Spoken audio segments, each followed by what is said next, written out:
其實你哋係得2個人搞呢個 page，定係後面有班人？嗰邊有好多13億。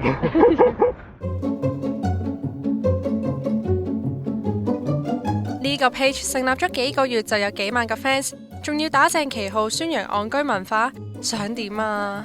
即係本來係負面㗎嘛，你真係戇居你咁樣，即係個重越嚟越重㗎。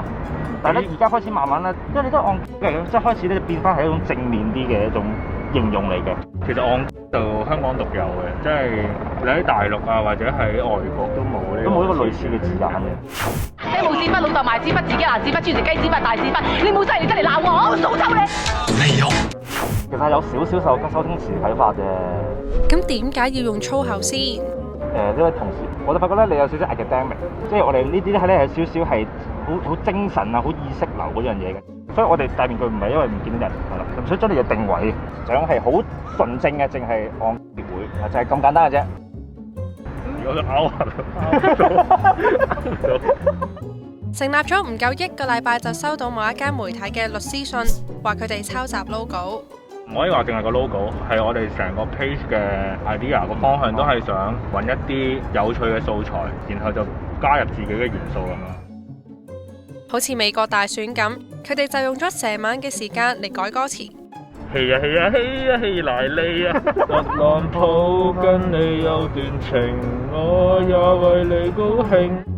佢有少少咁幫你遮咗個樣唔驚喺度，即係抱住按認真做嘅心態。有個補習老師就擺咗個 WhatsApp 就話啲學生撐自己讚自己㗎嘛，點知俾人發現咗係原來自己同自己講嘢。我相信佢會係好欣賞我哋嗰條，同埋應該佢會係參與我哋嘅，我歡迎佢係加入我哋。你明㗎啦。香港咧個區花係洋紫荊啊嘛，但係唔知呢個係金紫荊咁，唔關事嘅完全。唔知有咩好型。所以我就係你哋訪問我哋咯。香港完全咧就係戇嘅完美演繹，即係因為咧呢個社會民生啊、政治、法院啊、行政打工仔啊、演藝、文化、教育啊、醫療啊、公共政策咧，乜 Q 都咁戇。即係如果啲人話你無聊啊，咁我哋覺得唔使評論。即係啲人話你靚仔，你會唔會評論咯？係咯，唔會噶嘛。但係無論點樣打扮咧，即係你就算扮到好嚴肅，或者你係好着衫着得好華麗，但係咧每個人嘅內心其實都好似 Minions 一樣，都係有嘅一面。